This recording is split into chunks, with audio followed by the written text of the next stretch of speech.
नमस्कार दोस्तों, स्वागत है आपका दिशा आईएएस के यूट्यूब चैनल में। वीडियो को पूरा देखिए। कोई सुझाव और शिकायत है तो कमेंट ज़रूर करिए।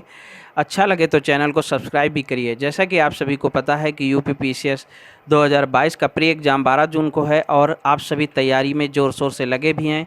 आपकी इसी तैयारी को संपूर्णता प्रदान करने के लिए दिशा आईएएस लेकर आया है जीएस के 40 दिन और 40 टेस्ट और सीसेट के 20 टेस्ट। जीएस के टेस्ट 40 दिन तक हर रोज़ कराए जाएंगे, जबकि सीसेट के 20 टेस्ट हर दूसरे दिन कराए जाएंगे। यह सभी टेस्ट यूपी पीसीएस की बदलती हुई प्रकृति तथा बढ़ती हुई प्रतियोगिता को ध्यान में रखकर बनाए गए हैं, जिससे आपका चयन सुनिश्चित हो सके। अगर किसी भी साथी को टेस्ट सीरीज का पीडीएफ एक्सप्लेनेशन के साथ चाहिए तो नीचे दिए नंबरों पर संपर्क कर सकते हैं। इसके अलावा आप हमारे साथ निम्न माध्यम से भी जुड़ सकते हैं, जैसे Telegram, Facebook, Instagram, cool, Twitter. नमस्कार। CSIR के फ्लोरीकल्चर मिशन के संदर्भ में निम्नलिखित कथनों पर विचार कीजिए।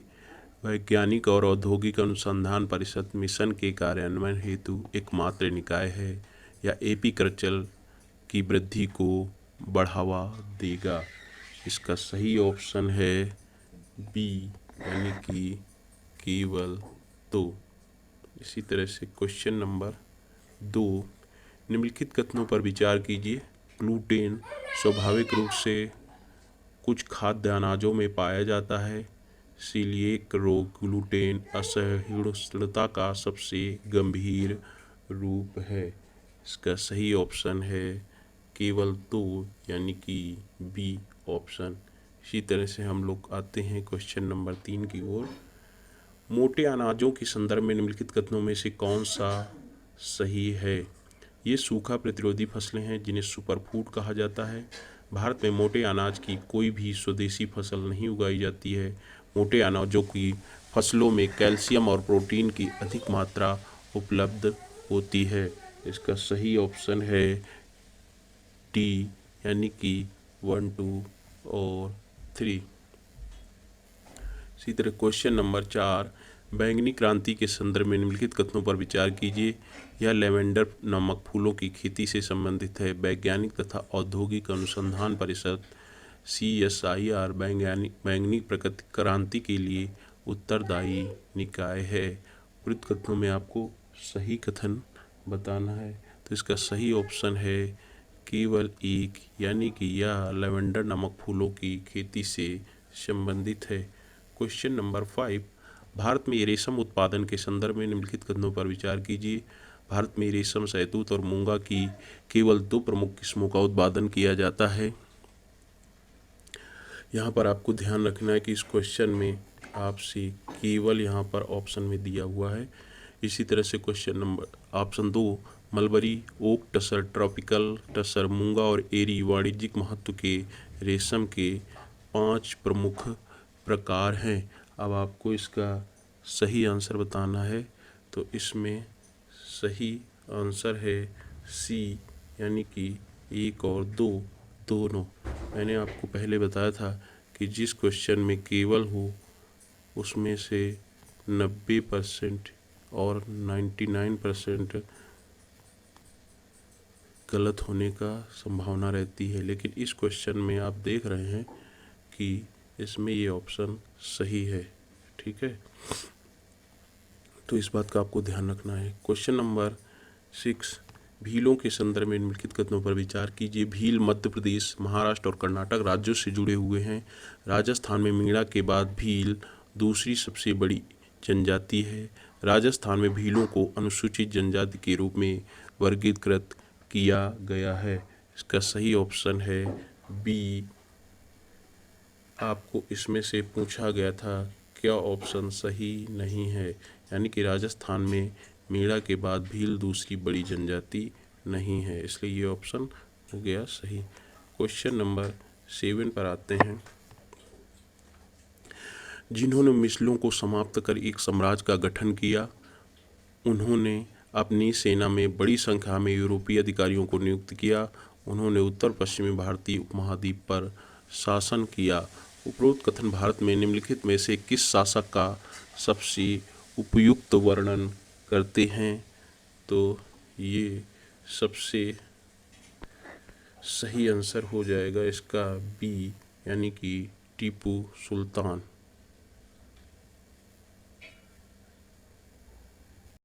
सॉरी, इसका सही आंसर है डी, यानी कि महाराजा रणजीत सिंह।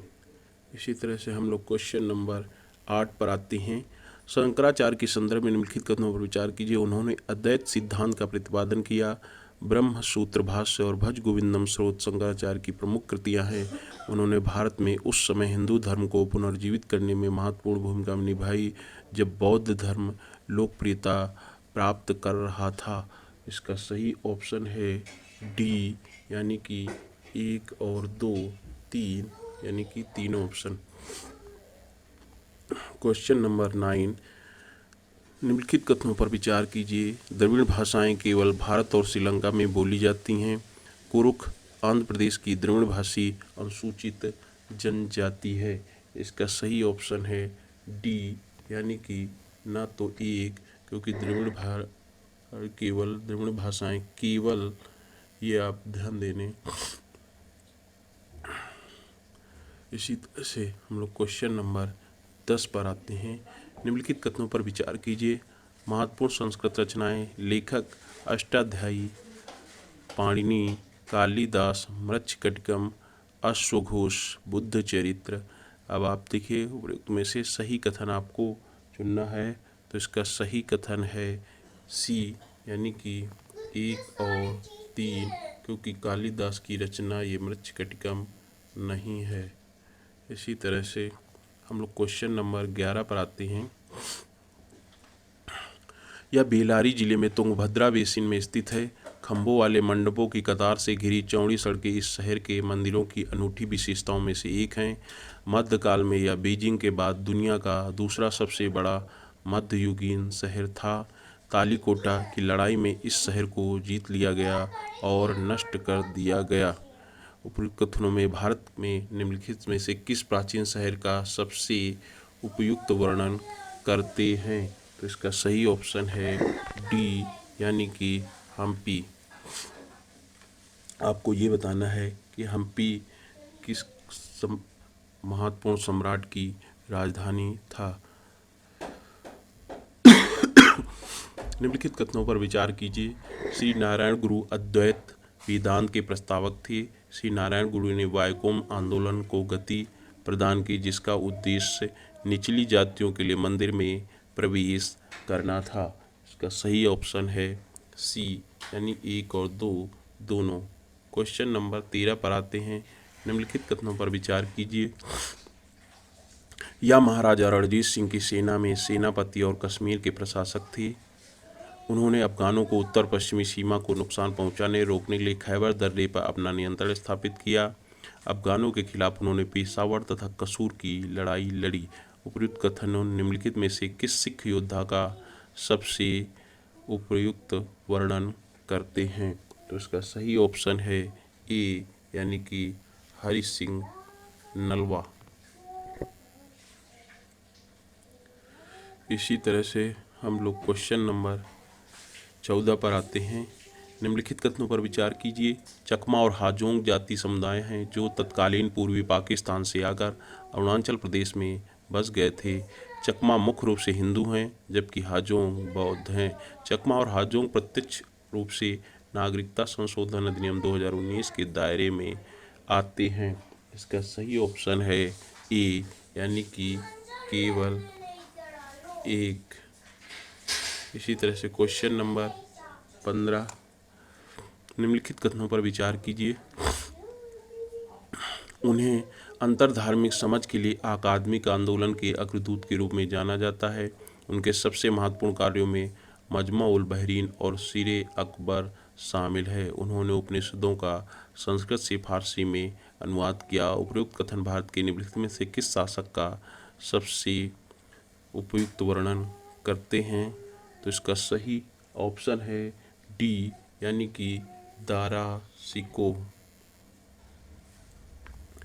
क्वेश्चन नंबर 16, केंद्र सरकार राज्य में उसकी सहमति के बिना केंद्रीय सशस्त्र पुलिस बल को तैनात कर सकती है। सीएपीएफ प्रधानमंत्री कार्यालय के प्रशासनिक नियंत्रण में कार्य करता है। आपको इसका सही ऑप्शन बताना है। तो इसका सही ऑप्शन है ए, यानी कि प्रधानमंत्री कार्यालय के प्रशासनिक नियंत्रण में कार्य नहीं करता है, बल्कि ये जो है गृह मंत्रालय के अधीन पर कार्य करता है। क्वेश्चन नंबर 17, निम्नलिखित में से कौन मित्र शक्ति का सर्वोत्तम वर्णन करता है? यह भारत और नेपाल के बीच एक द्विपक्षीय सैन्य अभ्यास है।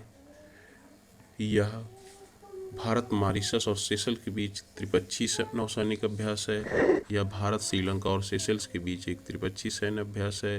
या फिर डी, यह भारत और श्रीलंका के बीच एक द्विपक्षीय सैन्य अभ्यास है। तो इसका सही आंसर हो जाएगा बी, यानी कि यह भारत मॉरिशस और सेशल्स के बीच एक त्रिपक्षीय नौसैनिक अभ्यास है। इसी तरह से हम क्वेश्चन नंबर 18 पर आते हैं। निम्नलिखित कथनों पर विचार कीजिए। यह भारत एवं अमेरिका के बीच सबसे बड़ा संयुक्त सैन्य प्रशिक्षण और रक्षा सहयोग प्रयास है।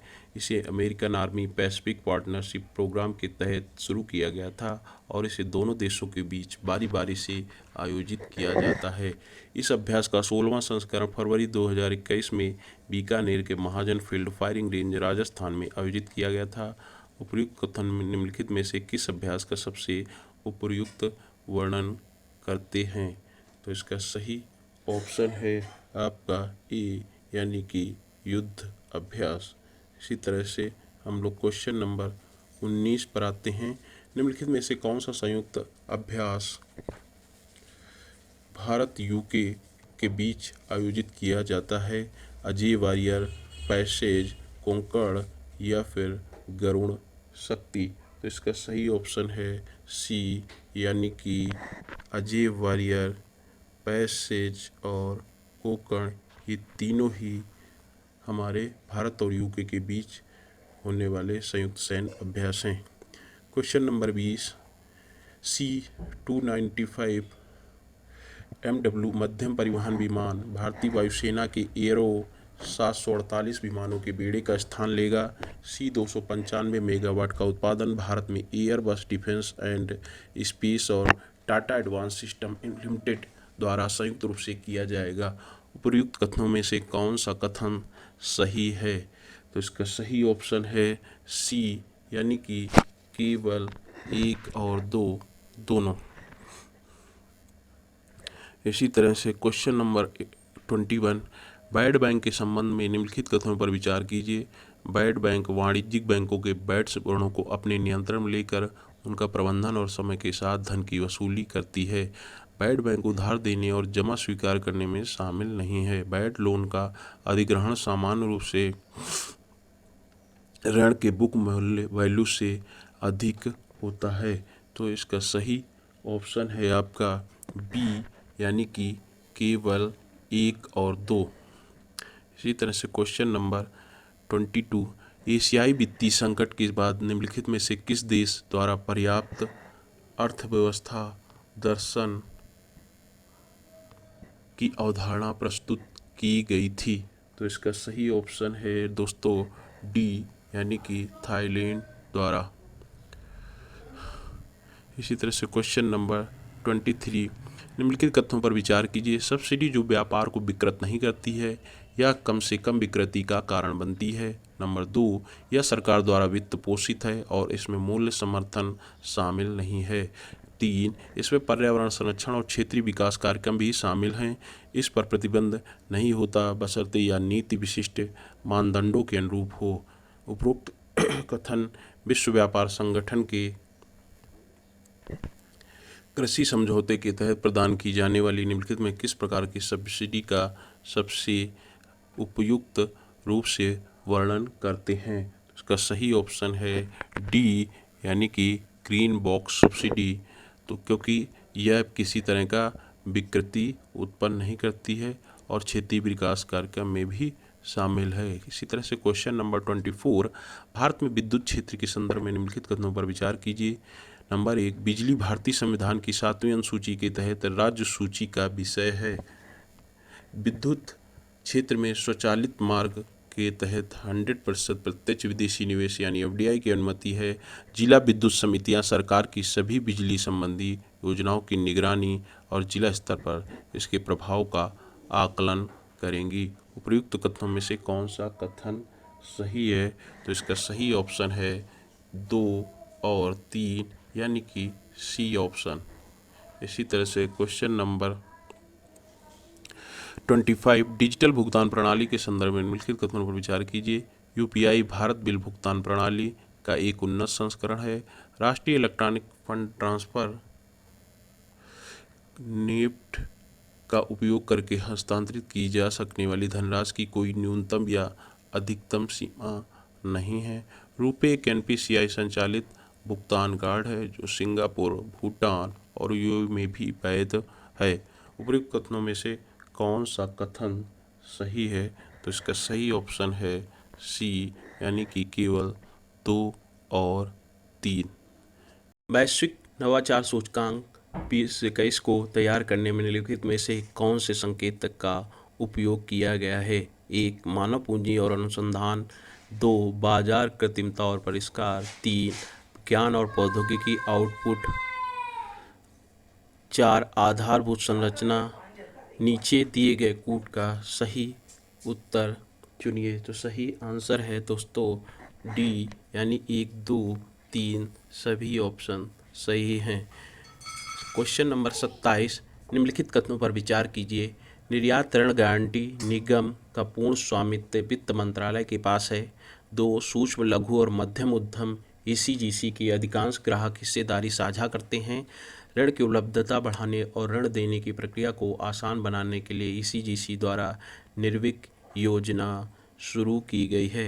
उपयुक्त कथनों में से आपको सही कथन बताना है।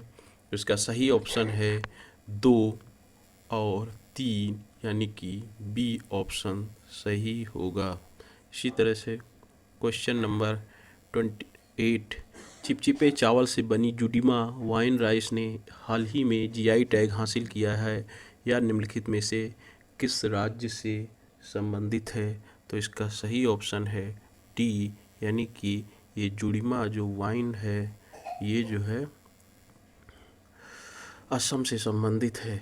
इसी तरह से क्वेश्चन नंबर 29 निम्नलिखित कथनों पर विचार कीजिए। मध्यम और दीर्घकालिक निर्यात की सुविधा के लिए राष्ट्रीय निर्यात बीमा खाता योजना शुरू की गई है। NEIA योजना के तहत एग्जिम बैंक बायर्स क्रेडिट पहल। उपयुक्त कथनों में से कौन सा कथन सही है? तो इसका सही ऑप्शन है सी यानी कि 1 और 2 दोनों। इसी तरह से question number 30 unified payments interface पे नाउ लिंकेज तत्काल कम लागत सीमा पार फंड ट्रांसफर हेतु एक पहल है। यह भारत की तीव्र डिजिटल भुगतान प्रणाली को निम्नलिखित में से किस देश से जोड़ेगा? तो इसका सही ऑप्शन है डी यानी कि सिंगापुर। इसी तरह से क्वेश्चन नंबर 31 हाल ही में खबरों में रहा फ्लोरेंस सस्टेनेबिलिटी चार्टर निम्नलिखित में से किस संगठन द्वारा अपनाया गया है? इसका सही ऑप्शन है बी G20 देशों द्वारा। आपको बताना है कमेंट्स बॉक्स में कि G20 में कौन कौन से देश शामिल हैं। ठीक है, कौन कौन से देश शामिल हैं। इसी तरह से क्वेश्चन नंबर 32 मेथनॉल अर्थव्यवस्था कार्यक्रम हाल ही में चर्चा में रहा। इसे निम्नलिखित में से किस निकाय या मंत्रालय द्वारा लॉन्च किया गया है? 32 इसका सही ऑप्शन है नीति आयोग यानी कि ऑप्शन डी। क्वेश्चन नंबर 33 ई रूपी के संबंध में निम्नलिखित कथनों में से कौन सा कथन सही है? यह भारत सरकार द्वारा शुरू की गई एक प्रकार की आभासी मुद्रा है। नंबर 2 इसका उपयोग आयुष्मान भारत प्रधानमंत्री जन आरोग्य योजना के तहत सेवाएं देने के लिए किया जा सकता है। नंबर 3 निजी क्षेत्र अपने कॉरपोरेट सामाजिक उत्तरदायित्व कार्यक्रमों के हिस्से के रूप में इसका लाभ उठा सकता है। तो इसका सही ऑप्शन है बी यानी कि 2 और 3।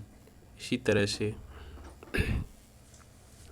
क्वेश्चन नंबर 34 निम्नलिखित कथनों पर विचार कीजिए। वस्त्र उद्योग के लिए उत्पादन संबद्ध प्रोत्साहन PLI योजना का उद्देश्य केवल उच्च मूल्य वाले तकनीकी वस्त्रों के उत्पादन को बढ़ावा देना है। कपड़ा और वस्त्र उद्योग एक श्रम गहन क्षेत्र है और भारत में सबसे अधिक रोजगार प्रदान करता है। इसका सही ऑप्शन है डी यानी कि ना तो 1 और ना ही 2। इसी तरह से क्वेश्चन नंबर 35, निम्न अनुसूचित बैंकों के संबंध में निम्नलिखित कथनों पर विचार कीजिए। ये बैंकिंग विनियमन अधिनियम 1949 की दूसरी अनुसूची में सूचीबद्ध हैं। नंबर 2, अनुसूचित बैंकों के रूप में अर्हता प्राप्त करने के लिए बैंक की चुकता पूंजी और जुटाई गई धनराशि कम से कम 5 लाख रुपए होनी चाहिए। सभी क्षेत्रीय और सहकारी बैंक अनुसूचित बैंकों के अंतर्गत आते हैं। इसका सही ऑप्शन है बी, यानी कि 2 और 3। इसी तरह से क्वेश्चन नंबर 36 है, भारतीय मोर के संबंध में निम्नलिखित कथनों पर विचार कीजिए। ये शुष्क परिस्थितियों में वृद्धि एवं विकास के लिए जाने जाते हैं। उन्हें IUCN रेड लिस्ट में सुभेद्य के रूप में सूचीबद्ध किया गया है। इसका सही ऑप्शन है ए, केवल 1। इसी तरह से क्वेश्चन नंबर 37, स्वस्थ पर्यावरण के अधिकार को द्वितीय विश्व युद्ध के दौरान पहली बार प्रस्तुत किया गया था। 2, स्वच्छ पर्यावरण का अधिकार 1972 की स्टॉकहोम घोषणा में निहित है। 3, भारतीय संविधान पर्यावरण संरक्षण को संवैधानिक दर्जा प्रदान करने वाला दुनिया का पहला संविधान है। इसका सही ऑप्शन है आपका बी, यानी कि केवल 2 और। क्वेश्चन नंबर 31, निम्नलिखित कथनों पर विचार कीजिए। एंडोसल्फान एक आर्गेनो क्लोरीन कीटनाशक है जिसका उपयोग कपास और काजू जैसी फसलों पर स्प्रे के रूप में किया जाता है। एंडोसल्फान के अंतर्ग्रहण के परिणामस्वरूप जन्म संबंधी विकार और मस्तिष्क और तंत्रिका तंत्र को नुकसान होता है। Stockholm convention on persistent organic pollutants द्वारा एंडोसल्फान के उपयोग पर प्रतिबंध लगा दिया गया है। तो इसका सही ऑप्शन है डी, यानी कि 1, 2 और तीनों सभी सही हैं। क्वेश्चन नंबर 39, संयुक्त राष्ट्र framework convention on climate change UNFCCC द्वारा कौन से वित्तीय तंत्र स्थापित किए गए हैं। नंबर 1, क्योटो प्रोटोकॉल के तहत अनुकूलन कोष। Number 2, clean climate fund. Number 3, अल्प विकसित देशों का कोष। या फिर 4, वैश्विक पर्यावरण कोष। इसका सही ऑप्शन है डी, यानी कि ये सभी चारों कोष UNFCCC द्वारा स्थापित किए गए हैं। इसी तरह क्वेश्चन नंबर 40, हाल ही में खबरों में रहा एलियम नेगियनम शब्द निम्नलिखित में से किससे संबंधित है। चंद्रमा की सतह पर खोजा गया एक क्रेटर है, या फिर कोविड संक्रमण के लिए विकसित एक दवा है, या फिर हिमालयी पारिस्थितिकी तंत्र में स्थानीय और पश्चिमी घाटों में देखी गई एक दुर्लभ पशु प्रजाति है। उत्तराखंड से खोजी गई विभिन्न औषधीय उपयोगिताओं वाले प्याज की एक नई प्रजाति है। इसका सही ऑप्शन है डी, यानी कि ये प्याज की एक नई प्रजाति है। इसी क्वेश्चन नंबर 41, इलेक्ट्रॉनिक अपशिष्ट कचरा के संदर्भ में निम्नलिखित कथनों पर विचार कीजिए। बेसल कन्वेंशन की नैरोबी घोषणा में इलेक्ट्रॉनिक कचरे के प्रबंधन का उल्लेख है। घरेलू और व्यावसायिक इकाइयों से कचरे के पृथक्करण, प्रसंस्करण और निपटान के लिए भारत का पहला ई कचरा क्लिनिक भोपाल में स्थापित किया गया है। भारत का पहला ई इलेक्ट्रॉनिक कचरा ई क्लिनिक। उपरोक्त कथनों में से कौन सा कथन सही है। तो इसका सही ऑप्शन है सी, यानी कि 1, 2 और 3 तीनों 1, 2 सॉरी। निम्नलिखित कथनों पर विचार कीजिए। अफ्रीका महाद्वीप ग्लोबल वार्मिंग में सबसे कम योगदान देता है। नंबर 2, विश्व मौसम विज्ञान संगठन के अनुसार अफ्रीका की वर्तमान हिमनदों के पिघलने की दर वैश्विक औसत से अधिक है। इसका सही ऑप्शन है सी, यानी कि 1 और 2 दोनों। क्वेश्चन नंबर 43, हॉर्नबिल उष्णकटिबंधीय अफ्रीका और एशिया में पाए जाते हैं। 2, दक्षिणी क्षेत्र में भारत के भीतर हॉर्नबिल प्रजातियों की विविधता सबसे अधिक है। हॉर्नबिल उत्सव अरुणाचल प्रदेश के न्यासी समुदाय द्वारा मनाया जाता है। इसका सही ऑप्शन है बी, यानी कि केवल 2 और 3। क्वेश्चन नंबर 44, निम्नलिखित में से कौन सा वन्य जीव अभयारण्य हीराकुंड बांध के पास स्थित है डी देवरीगढ़ वन्यजीव अभयारण्य। क्वेश्चन नंबर 45 निम्नलिखित कथनों पर विचार कीजिए। यह भारत और म्यांमार के बीच अंतर्राष्ट्रीय सीमा पर स्थित है। दक्षिण एवं दक्षिण पूर्व में पटकाई पहाड़ियों से और उत्तर में हिमालय से घिरा हुआ है। नोआ देहिंग नदी ब्रह्मपुत्र की एक सहायक नदी राष्ट्रीय उद्यान के मध्य से बहती है। उपयुक्त कथनों में से कौन सा कथन सही है? इसका सही आंसर है नामदफा राष्ट्रीय उद्यान। क्वेश्चन नंबर 46 उत्तरी आयरलैंड राजनीतिक रूप से यूनाइटेड किंगडम का हिस्सा है। उत्तरी आयरलैंड में रोमन कैथोलिक आबादी की बहुलता है। इसका सही ऑप्शन है ए, यानी कि केवल एक। क्वेश्चन नंबर 47 हिमालय के संदर्भ में निम्नलिखित कथनों पर विचार कीजिए। हिमालय विश्व की सबसे ऊंची और नवीन बलित पर्वत श्रृंखला है। हिमालय पर्वत श्रृंखला में 3 श्रेणियां हैं जिनके नाम हिमाद्री, हिमालय और शिवालिक। प्रयुक्त कथनों में से कौन सा कथन सही नहीं है? इसका सही ऑप्शन हो जाएगा बी, यानी कि केवल 2 सही नहीं है, क्योंकि इसमें 3 नहीं 4 श्रेणियां हैं। ठीक है। इसी तरह से क्वेश्चन नंबर 48 क्यूबा के संदर्भ में निम्नलिखित कथनों पर विचार कीजिए। यह उत्तर में प्रशांत महासागर और दक्षिण में अटलांटिक महासागर से घिरा हुआ है। यह अंतर्राष्ट्रीय सौर गठबंधन का एक सदस्य राष्ट्र है। इसका सही आंसर हो जाएगा बी, यानी कि केवल 2। इसी तरह से क्वेश्चन नंबर 49 लॉ साफरियर ज्वालामुखी कैरेबियन द्वीप के सेंट विंसेंट पर स्थित एक सक्रिय स्ट्रेटो ज्वालामुखी है। 2 खड़ी संरचना और एक निश्चित अवधि पर विस्फोटक उद्गार का होना स्ट्रेटो ज्वालामुखी की प्रमुख मुख्य विशेषताएं हैं। इसका सही आंसर हो जाएगा सी, यानी कि 1 और 2 दोनों। इसी तरह से question number 50 Kopili fault zone के संदर्भ में निम्नलिखित पर विचार कीजिए। यह भूकंपी जोन में 5 में पाए जाने वाला अत्यधिक सक्रिय भूकंपी क्षेत्र है। यह मणिपुर के पश्चिम भाग से भूटान, अरुणाचल प्रदेश और असम तीनों के मिलन बिंदु तक विस्तृत है। इसका सही ऑप्शन है सी, यानी कि 1 और 2 दोनों। नंबर 51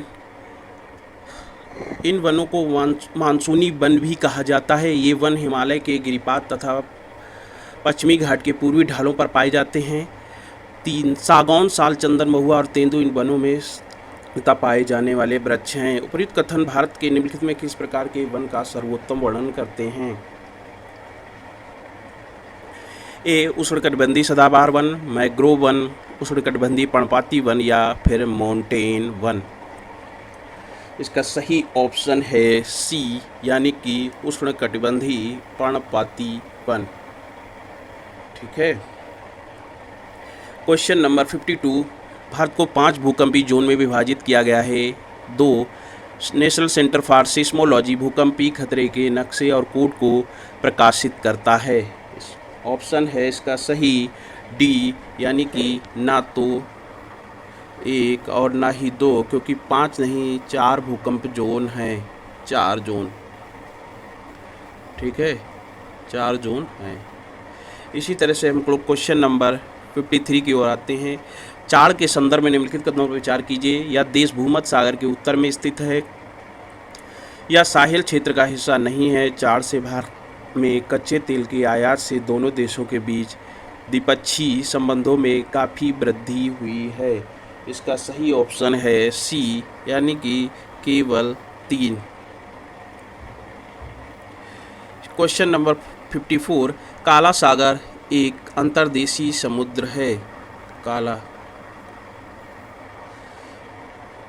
यह निम्नलिखित में से किन देशों द्वारा घिरा हुआ है? Ukraine, Iran, Bulgaria, Kazakhstan. इसका सही ऑप्शन हो जाएगा आपका सी, यानी कि ये केवल 1 और 3 यूक्रेन और बुल्गारिया से घिरा है। इस पे सही ऑप्शन दिए गए। क्वेश्चन नंबर 55 चिनाब पुल के संदर्भ में निम्नलिखित कथनों पर विचार कीजिए। यह विश्व का सबसे ऊंचा रेलवे पुल है। यह राष्ट्रीय महत्व की एक परियोजना है। इस पुल को इस प्रकार डिजाइन किया गया है कि यह पुल उच्चतम तीव्रता वाले जोन 5 कि भूकंप के झटकों को भी सह सकता है। उपरोक्त कथनों में से कौन सा कथन सही है? तो इसका सही ऑप्शन है डी, यानी कि 1, 2 और तीनों। क्वेश्चन नंबर 56, लाल सागर के संदर्भ में निम्नलिखित कथनों पर विचार कीजिए। यह एक पूर्णतः परिबद्ध चारों तरफ से घिरा हुआ जल निकाय है जो दक्षिण में अफ्रीका और उत्तर में यूरोप से घिरा हुआ है। यह भूमध्य सागर और हिंद महासागर के मध्य फैला हुआ है। उपरोक्त कथनों में से कौन सा कथन सही है? तो इसका सही ऑप्शन है बी, केवल 2। इसी तरह से क्वेश्चन नंबर 57, ईरान के संदर्भ में निम्नलिखित कथनों पर विचार कीजिए। इसकी भू सीमा केवल तुर्की, इराक और सीरिया के साथ ही साझा होती है। ईरान भारत पर अपना सबसे बड़ा व्यापारिक साझेदार के रूप में निर्भर है। इसका सही ऑप्शन है सी, यानी कि 1, 2 दोनों सही ऑप्शन है। 58, महानदी के संदर्भ में निम्नलिखित कथनों पर विचार कीजिए। भारत की सबसे बड़ी नदी प्रणाली है। सबसे बड़ी नदी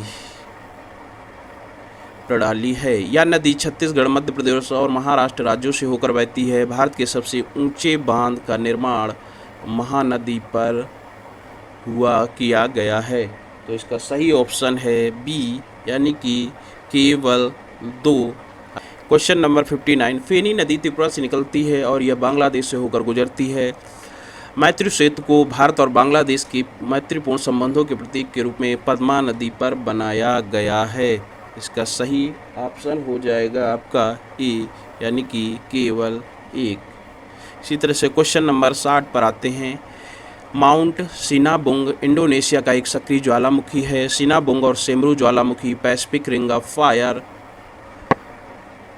में स्थित है। इसका सही ऑप्शन है सी, यानी कि 1 और 2 दोनों।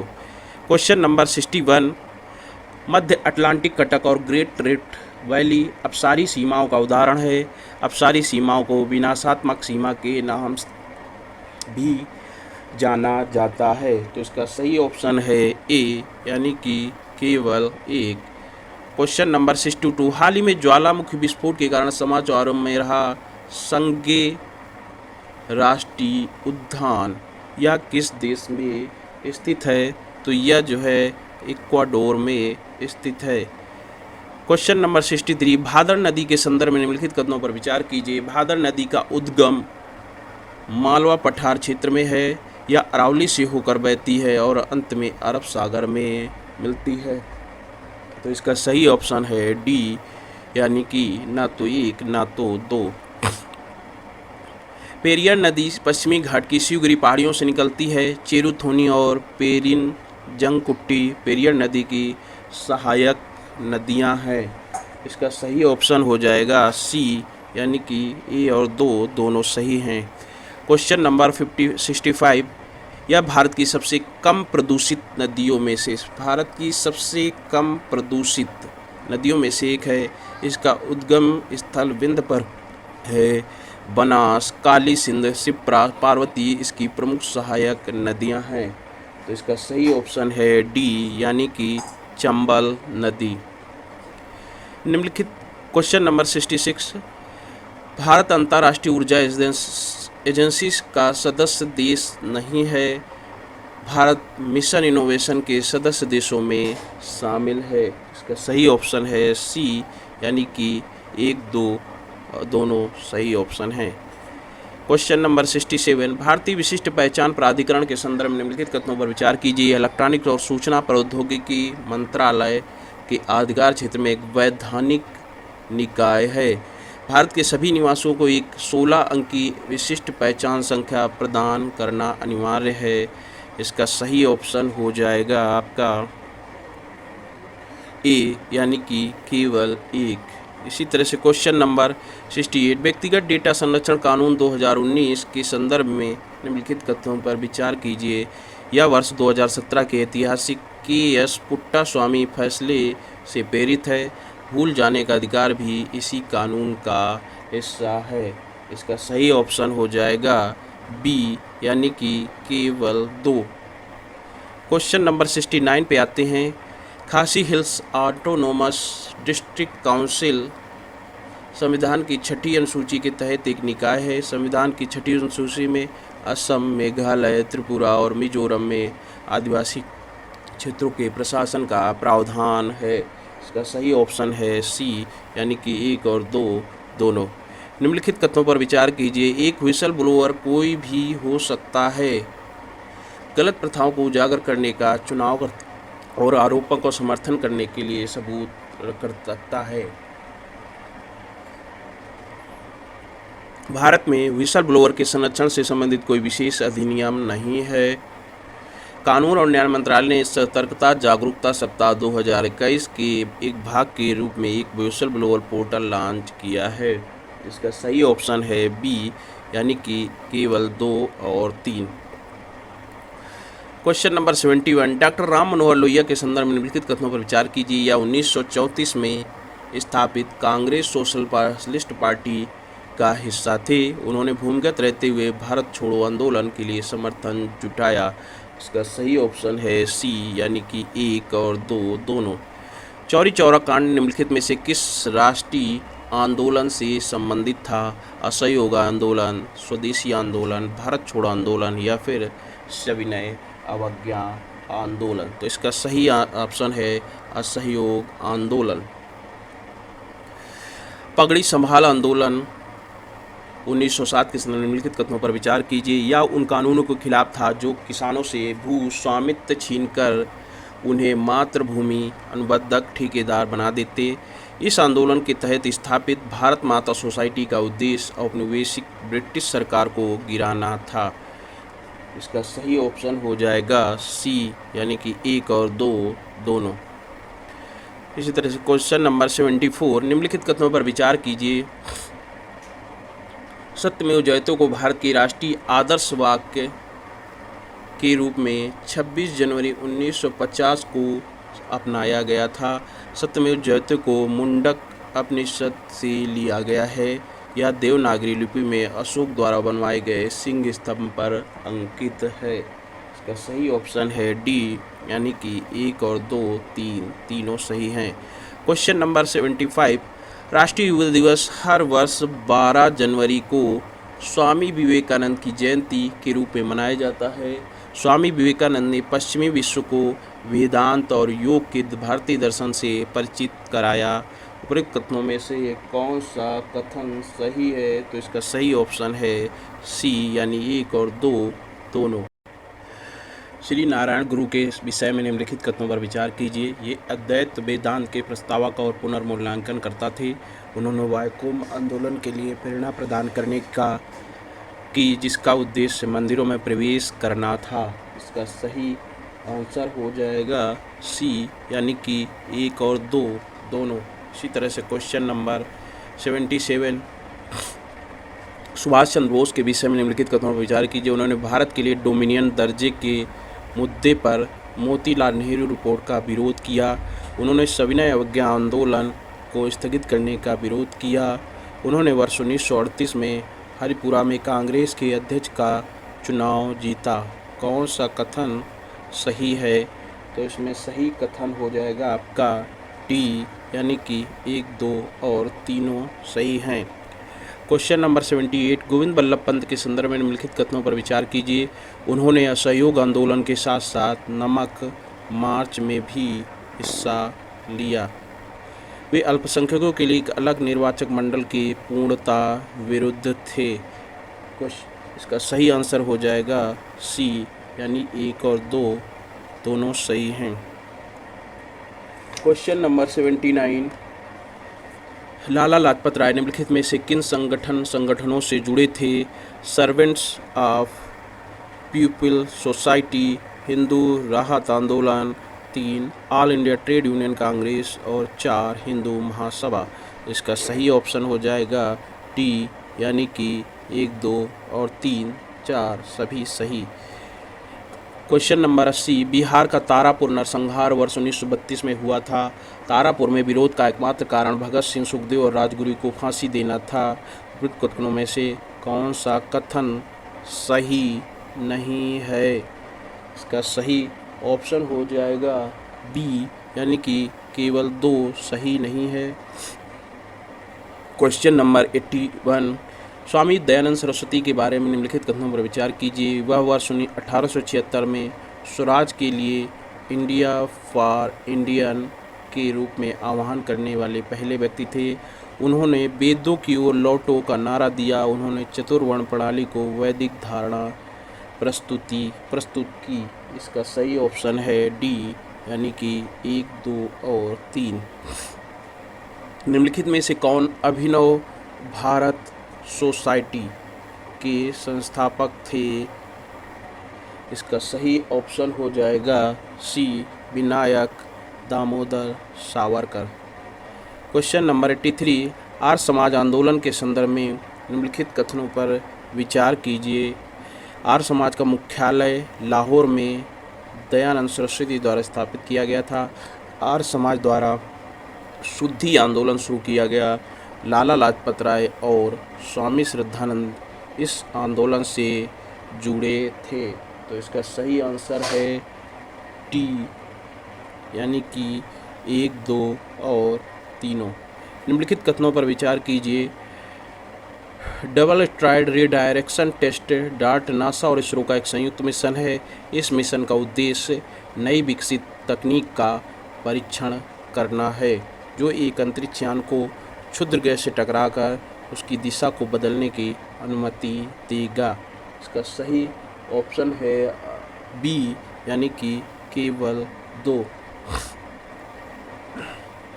क्वेश्चन नंबर 85, अर्ध उपग्रह हाल ही में चर्चा में रहे निम्नलिखित में से कथनों में से कौन सा सबसे उपयुक्त रूप से उसका वर्णन करता है? ए, क्वांटम कंप्यूटिंग पर आधारित उपग्रह, चंद्रमा के दूर की प्रक्षेपित किया जाने वाला उपग्रह, सी, मंगल ग्रह के उपग्रह, या डी, पृथ्वी की कक्षा के पास अंतरिक्ष की चट्टानें जो सूर्य के चारों ओर चक्कर लगाती हैं। इसका सही ऑप्शन है डी, यानी कि पृथ्वी की कक्षा के पास अंतरिक्ष की चट्टानें जो सूर्य के चारों ओर चक्कर लगाती हैं। क्वेश्चन नंबर 86, हाइड्रोलिक फ्रैकिंग हाल ही में खबरों में रही निम्नलिखित कथनों में से कौन सा सबसे उपयुक्त रूप से उसका वर्णन करता है? शेल गैस के निष्कर्षण में प्रयुक्त प्रक्रिया, परमाणु विखंडन में सेंट्रीफ्यूजेशन की प्रक्रिया, भूतापी ऊर्जा निकालने की प्रक्रिया, या फिर व्हीलिंग की प्रक्रिया। तो इसका सही ऑप्शन है ए, यानी कि शेल गैस के निष्कर्षण में प्रयुक्त प्रक्रिया। क्वेश्चन नंबर 87, भारतीय क्षेत्रीय नेविगेशन उपग्रह प्रणाली के संबंध में निम्नलिखित कथनों में से कौन सा सही है? वर्तमान में IRNSS में 8 उपग्रह हैं, जिसमें भू स्थिर कक्षा में 3 उपग्रह और भू समकालिक कक्षा में 5 उपग्रह, भू स्थिर कक्षा और भू समकालिक कक्षा। GPS की तुलना में उपग्रहों की संख्या कम होने के बावजूद नेविक को स्थिति सटीकता बेहतर है। इसे IMO द्वारा हिंद महासागर क्षेत्र में संचालन के लिए मान्यता दी गई थी। भारत के अलावा सिर्फ अमेरिका और चीन ही ऐसे 2 देश हैं जिनके पास अपना नेविगेशन सिस्टम है।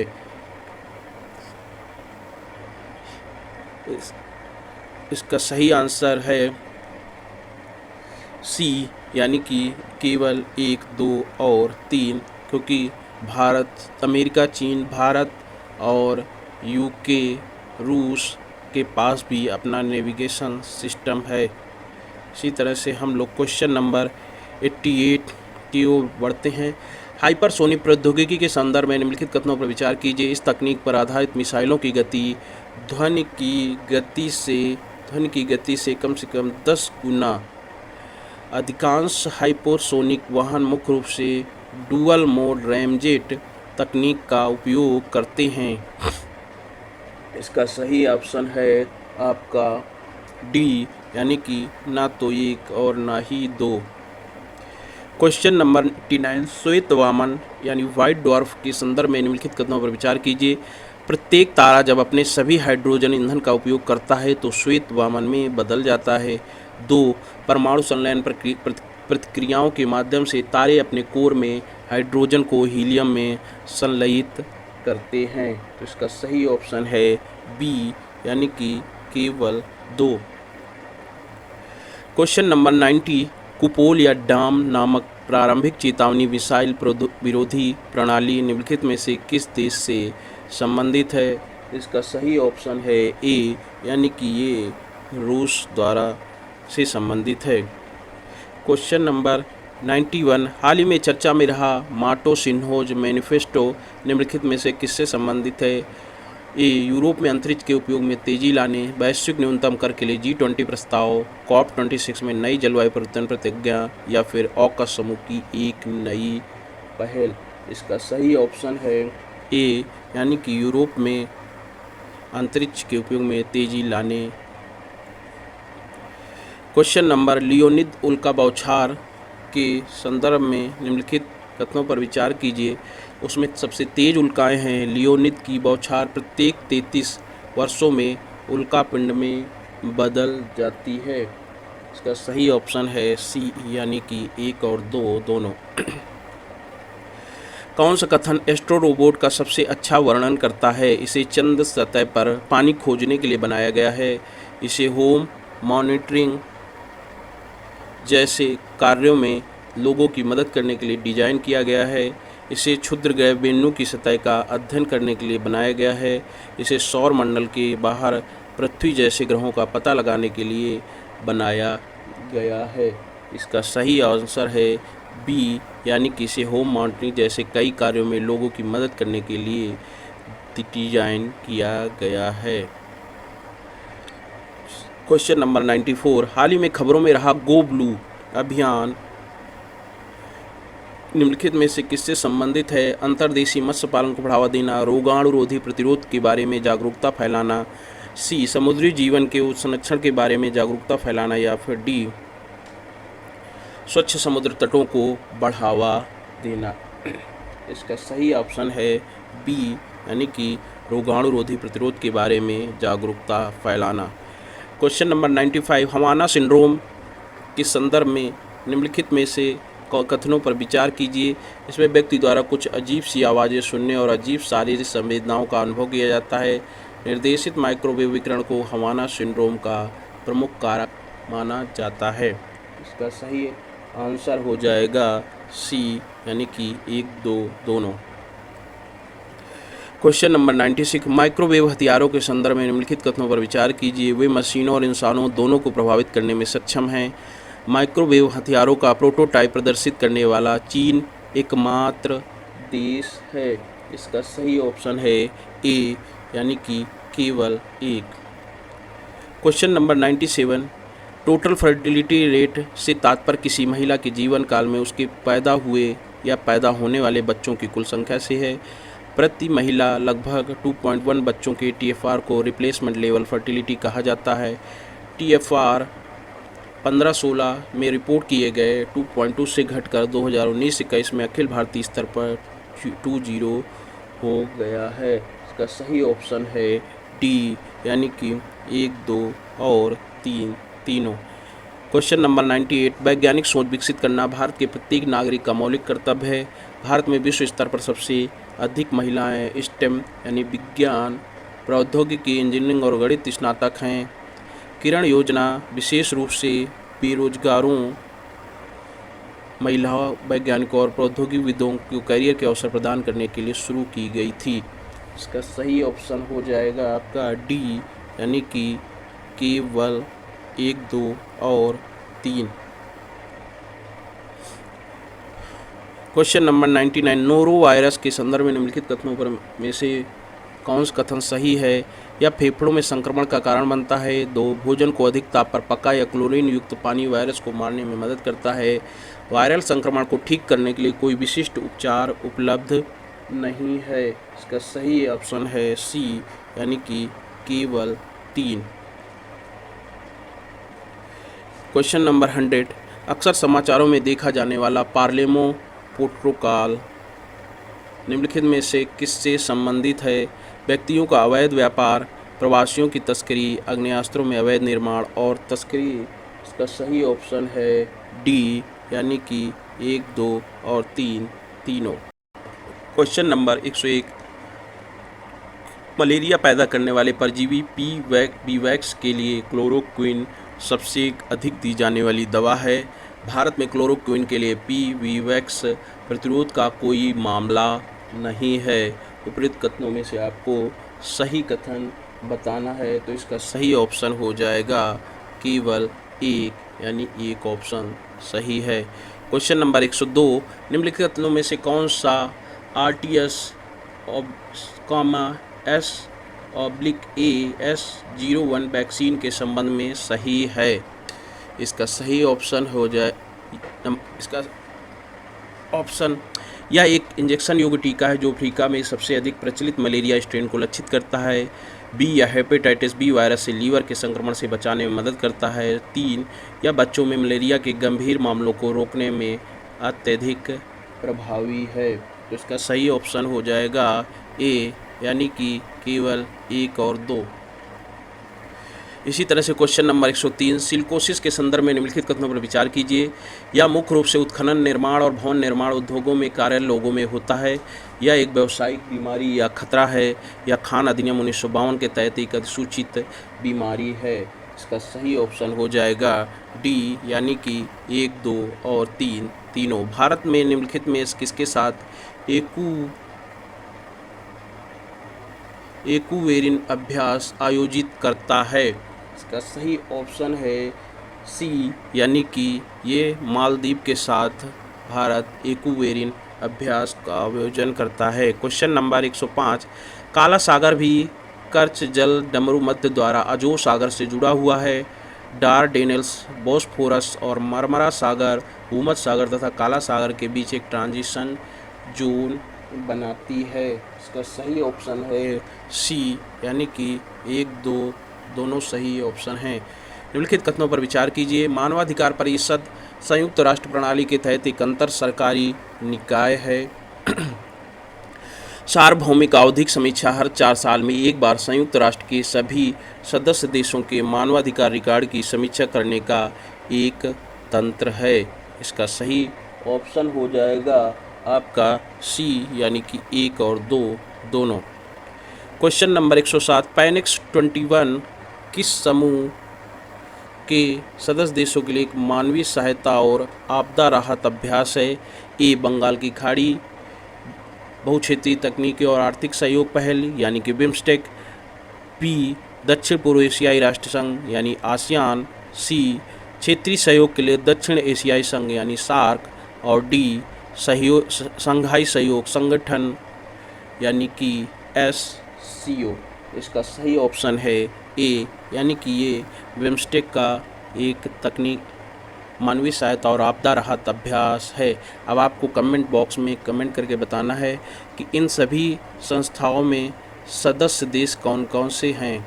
सदस्य देश आपको बताने हैं, ठीक है, इन सभी संस्थाओं में, यानी कि SCO, सार्क, आसियान और बिम्स्टेक में।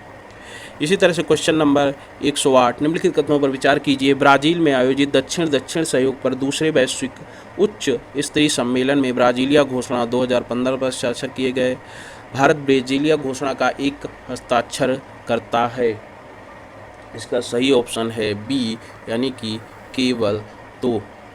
109, जिला अस्पतालों के प्रदर्शन में सर्वोत्तम अभ्यास रिपोर्ट के संदर्भ में निम्नलिखित कथनों पर विचार कीजिए। यह स्वास्थ्य और परिवार कल्याण मंत्रालय और विश्व स्वास्थ्य संगठन का एक सहयोगी प्रयास है। नंबर 2, प्रति लाख जनसंख्या बिस्तरों की औसत संख्या भारतीय सार्वजनिक स्वास्थ्य मानकों द्वारा निर्धारित दिशा निर्देशों से अधिक है। इसका सही ऑप्शन है सी, यानी कि 1 और 2 दोनों। क्वेश्चन नंबर 110, जनहित याचिका के संदर्भ में निम्नलिखित कथनों पर विचार कीजिए। इसे केवल सर्वोच्च न्यायालय में दायर किया जा सकता है। इसकी अवधारणा अमेरिकी न्यायशास्त्र से लिया गया है।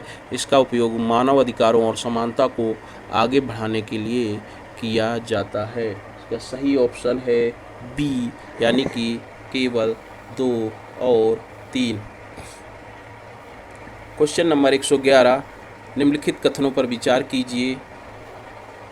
आधार सक्षम भुगतान प्रणाली यानी पॉइंट ऑफ सेल पर ऑनलाइन इंटरऑपरेबल वित्तीय लेन देन की अनुमति देता है। आधार सक्षम भुगतान प्रणाली को भारतीय राष्ट्रीय भुगतान निगम NPCI द्वारा विकसित किया गया है। इसका सही ऑप्शन है सी, यानी कि 1 और 2 दोनों। क्वेश्चन नंबर 112 निम्नलिखित कथनों पर विचार कीजिए। 42वें संशोधन अधिनियम 1976 ने भारतीय संविधान की 7वीं अनुसूची के तहत वन्य जीवों तथा पक्षियों के संरक्षण को संघ सूची में स्थानांतरित कर दिया। नंबर 2, वनों और वन्य जीवों की सुरक्षा भारत के नागरिकों का मौलिक कर्तव्य है। इसका सही ऑप्शन हो जाएगा आपका बी, यानी कि केवल 2। Question number 113 national green tribunal के संदर्भ में निम्नलिखित कथनों पर विचार कीजिए। यह एक सांविधिक निकाय है, इसमें गैर न्यायिक सदस्य भी शामिल होते हैं। नेशनल ग्रीन ट्रिब्यूनल के आवेदनों या अपीलों के दाखिले के लिए 6 महीने के भीतर अंतिम रूप से उसका निपटान करना अनिवार्य है। इसका सही ऑप्शन हो जाएगा डी, यानी कि 1, 2 और 3। इसी तरह से question number 114 graded response action plan grab वायु गुणवत्ता प्रबंधन आयोग द्वारा कार्यान्वित किया जाता है। ग्रैप वायु प्रदूषण को कम करने के लिए उठाए जाने वाले आपातकालीन उपायों का एक समूह है। राष्ट्रीय राजधानी क्षेत्र दिल्ली में वायु गुणवत्ता में सुधार के लिए विविध प्रयासों के समन्वय और निगरानी के लिए एक वैधानिक तंत्र है। इसका सही ऑप्शन है डी, यानी 1, 2 और 3 तीनों सही हैं। क्वेश्चन नंबर 115 गर्भ का चिकित्सीय समापन संशोधन अधिनियम 2021 के संदर्भ में निम्नलिखित कथनों पर विचार कीजिए। सभी मामलों में गर्भावस्था को समाप्त करने की गर्भकालीन सीमा 20 से बढ़ाकर 24 सप्ताह कर दी गई है। ठीक है, इसी के बाद साथ एक राज्य स्तरीय मेडिकल बोर्ड को अनुरोध प्राप्त होने के 3 दिनों के भीतर गर्भावस्था के मेडिकल टर्मिनेशन के प्रस्ताव को या तो स्वीकार या अस्वीकार करना होता है। इसका सही ऑप्शन है बी, यानी कि केवल 2। क्वेश्चन नंबर 116 सतत विकास लक्ष्य संख्या 3 यानी एसडीजी गोल्ड में निहित उद्देश्यों के संदर्भ में निम्नलिखित कथनों पर विचार कीजिए। 1, वर्ष 2020 तक वैश्विक मातृ मृत्यु अनुपात को प्रति 1 लाख जीवित जन्मों पर 70 वर्ष से कम करना। 2, वर्ष 2020 तक वैश्विक मौतों की संख्या और सड़क दुर्घटनाओं में होने वाली मौतों तथा चोटों की संख्या को आधा करना। वर्ष 2030 तक गैर संचारी रोगों से समय से पहले होने वाली मृत्यु दर में 1/3 की कमी लाना है। इसका सही ऑप्शन हो जाएगा आपका डी, यानी कि 1, 2 और 3 तीनों।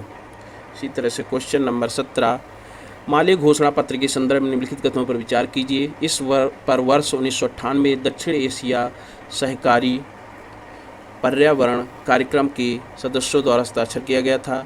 इस पहल को स्वीडिश अंतर्राष्ट्रीय विकास सहयोग एजेंसी द्वारा वित्त पोषित किया गया था।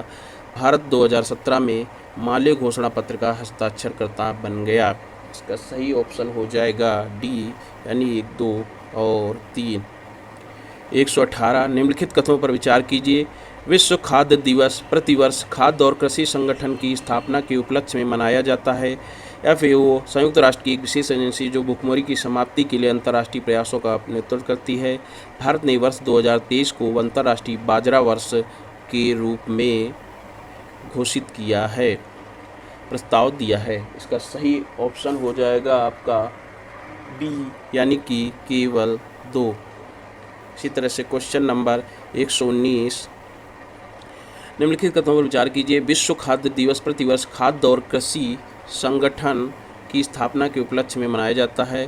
FAO संयुक्त राष्ट्र की एक विशेष एजेंसी जो भुखमरी की समाप्ति के लिए अंतर्राष्ट्रीय प्रयासों का नेतृत्व करती है। भारत ने वर्ष 2023 को अंतर्राष्ट्रीय बाजरा वर्ष के रूप में घोषित करने का प्रस्ताव दिया है। इसका सही ऑप्शन है डी, यानी 1, 2, 3 तीनों सही ऑप्शन हैं। क्वेश्चन नंबर 120 निम्नलिखित में से कौन सा आयुष्मान भारत स्वास्थ्य और संरचना मिशन के तहत स्थापित किए जाएंगे। नंबर 1 IT सक्षम रोग निगरानी प्रणाली, वायरोलॉजी के लिए 4 नए राष्ट्रीय संस्थान, 3 विश्व स्वास्थ्य संगठन हेतु क्षेत्रीय अनुसंधान मंच यानी दक्षिण पूर्व एशिया क्षेत्र में नीचे दिए गए कोड का प्रयोग कर सही आपको उत्तर बताना है। इसका एक आंसर हो जाएगा डी, यानी कि 1, 2 और तीनों। क्वेश्चन नंबर 121 हाल ही में चर्चा में रहा कृषि उड़ान निम्नलिखित में से किस उद्देश्य को पूरा करने का लक्ष्य रखता है। दक्षिण एशियाई देशों के कृषि बाजारों को जोड़ना, बायोएथेनॉल के न्यूनतम समर्थन मूल्य का प्रदान करना, हवाई मार्ग से कृषि उपज की आवाजाही को सुगम बनाना या फिर पराली को ईंधन में बदलना। इसका सही ऑप्शन हो जाएगा सी, यानी हवाई मार्ग से कृषि उपज की आवाजाही को सुगम बनाना। क्वेश्चन नंबर 122, निम्नलिखित तथ्यों पर विचार कीजिए। प्रधानमंत्री के आर्थिक सलाहकार परिषद एक वैधानिक निकाय है।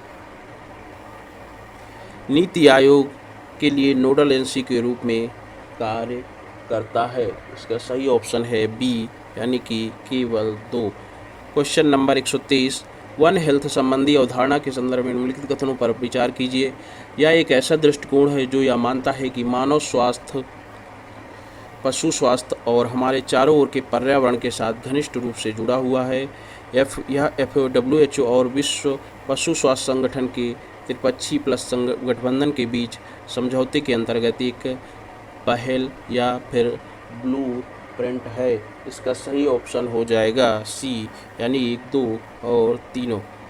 क्वेश्चन नंबर 124, कौन सा संविधान संशोधन सरदार स्वर्ण सिंह आयोग की सिफारिशों का मूर्त रूप था? इसका सही ऑप्शन है ए, यानी कि 42वां संविधान संशोधन अधिनियम।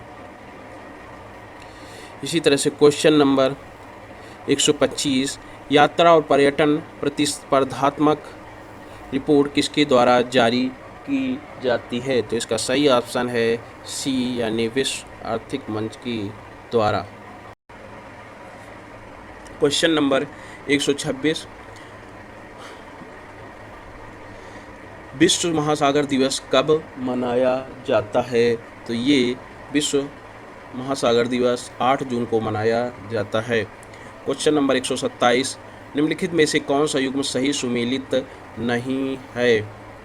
अस्वान बांध, नील नदी, करीबा बांध, नाइजर नदी, काहोरा बासा बांध, जाम्बेजी नदी या फिर ओवन बांध, श्वेत नील नदी। इसका सही ऑप्शन हो जाएगा बी, यानी कि करीबा बांध नाइजर नदी का गलत मेल है।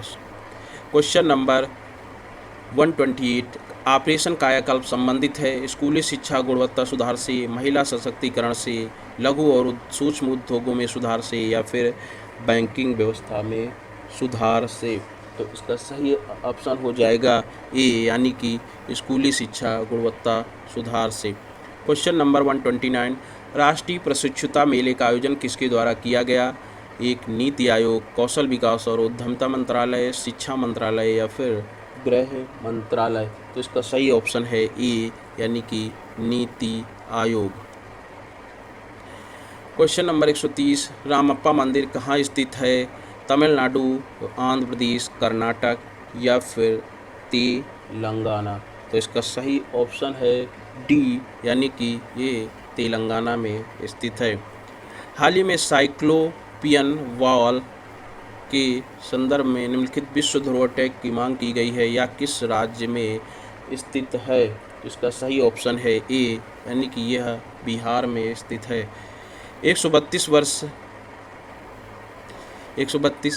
2023 में स्ट्रीट चाइल्ड क्रिकेट विश्व कप की मेजबानी कौन सा देश करेगा? इसका सही ऑप्शन है सी, यानी कि भारत करेगा 2023 में स्ट्रीट चाइल्ड क्रिकेट विश्व कप की मेजबानी। क्वेश्चन नंबर 133, इतिहासकारों ने क्लाइव के गीदड़ की पदवी किसे दी थी? मीर कासिम को, अली वर्दी खां को, अमीर चंद को या फिर मीर जाफ़र को। इसका सही ऑप्शन है डी, यानी कि क्वेश्चन नंबर 134, राज्य ऊर्जा और जलवायु सूचकांक किसके द्वारा जारी किया जाता है?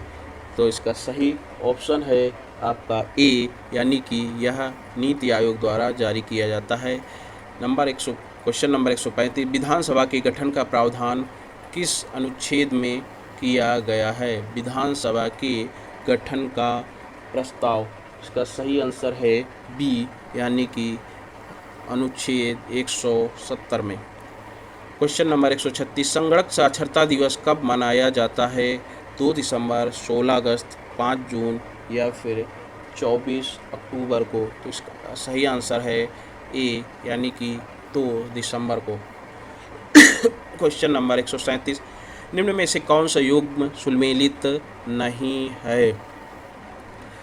खमसिन मिस्र, बोरा पोलैंड, हरमट्टन सहारा मारास्थल और म्रिस्टल राइन घाटी।